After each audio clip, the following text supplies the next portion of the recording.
Here is a good rule of thumb, or potential lack thereof. Table saws can bite. A quick demonstration. Wood. T-bone steak. Wood. Steak. Wood. Steak. Are we clear on this? Good. Yeah, there's about 60,000 medically treated accidents on table saws every year. About 3,000 people take their fingers off, about 10 a day. Oh, 10 a day. Steve Gass, a lifelong woodworker, is trying to bring that number 10 down to 0.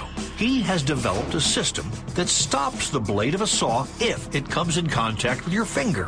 He calls it Saw Stop. The system can tell the difference between your finger and the wood. So when you're cutting wood, if you accidentally run your hand into the blade, it'll stop it so quickly that you just get a little nick instead of maybe taking some fingers off.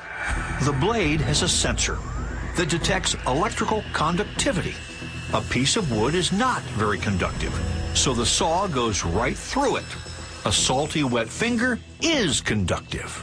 Well, it's a lot like a touch lamp. There's a small electrical signal on there, conducts that signal into my body, and my body absorbs some of the signal, and that triggers the system. Okay. It'll detect that in less than 1,000th of a second. Okay. Any volunteers? I trust you. Hey, over there in the fridge. Yeah, you. Yes. That's right. We're going to use a salty, wet, conductive, all-beef Frank. And so I'll hold it just like it was my thumb. You gotta be kidding me. Let's see it. There's nothing. There it is. That is amazing. That really is. I mean, that's, it's like nothing ever happened. The blade is rotating at about 5,000 RPM. It's forced to stop in 1/1000th of a second. It saves a finger, but mangles the machine. You know, you have so much momentum in here. You're decelerating something at like 1,000 Gs, you know, 1,000 times the acceleration of gravity. Now we get warped. Machine stops on a dime, or in this case, a franc. Machine is not happy about this fact. Any way that this asymmetrically hits the weight, it's just going to put huge torques. You're slowing this thing down at 1,000 Gs. We just have no human reference to what that means. That's like driving a car 1,000 miles an hour and hitting a wall. Yeah, concrete wall. And it's just flapping like it's a piece of paper. 5,000 RPMs is a lot of energy.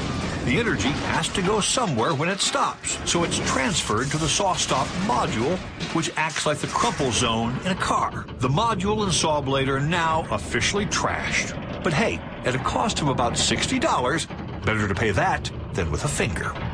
It's an amazing idea, and it's implemented in a way where you're using energy for its own stop. Steve Gass is a true believer in his design, which brings us to our next demonstration. Steve is going to put his own finger into the table saw blade. How you feeling about this? Well, a little nervous. Yes, you knew we had to go for it. I don't much like doing it, but it is such a unique opportunity. Let's do it. There's not going to be a take two here. Having everything set right is crucial. As if you need a reminder, this is with saw stop.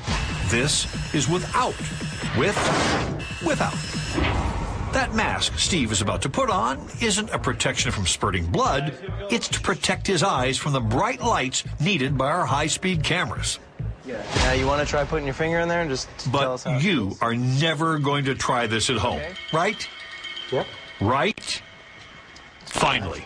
Lights, camera, conductivity.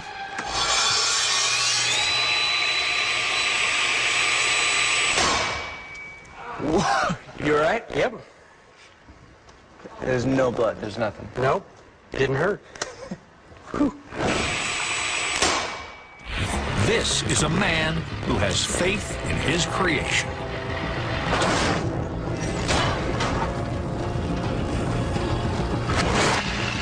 Now we bet you've never seen this before, a finger being shoved into a table saw.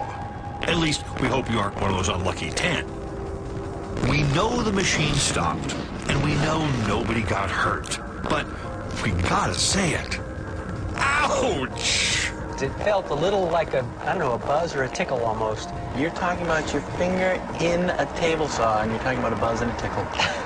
We've done a lot of bizarre things in our lab, but somehow this demonstration of a man's faith in technology is one of the coolest.